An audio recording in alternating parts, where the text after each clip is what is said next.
যেটা থাকে 16 আনাতে 100% বাঙালি খাবারের expectation, I know it for a fact যে সেই এক্সপেকটেশনটা 100% ফুলফিল হবে এবং I be more than happy.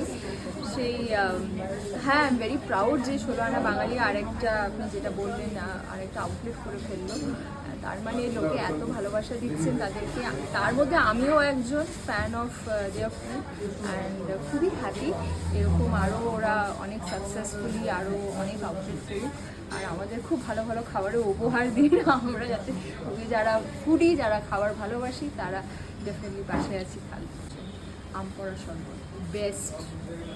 আর যদি বলি খাওয়ার মধ্যে, শুক্তো, সাদা ভাত, একটু ঘি।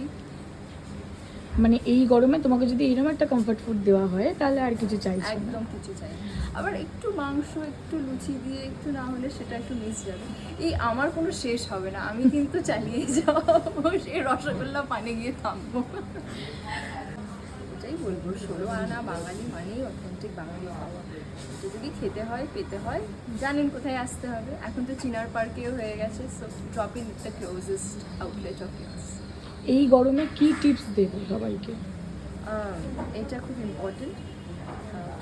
খাবার দাবারের ক্ষেত্রে একটু খেয়াল রাখতে হবে। সবাই কিন্তু একটু ভেবে চিনতে খাবেন যে খাবার আপনি ডাইজেস্ট করতে পারবেন হেলথ অনুযায়ী।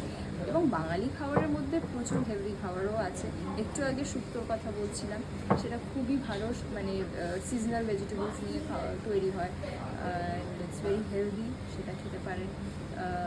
ভেজে তো প্রচুর অপশান আছে, ছোলার ডাল, লুচি, এবং যেটাই খাবেন একটু পোর্শন কন্ট্রোল করে।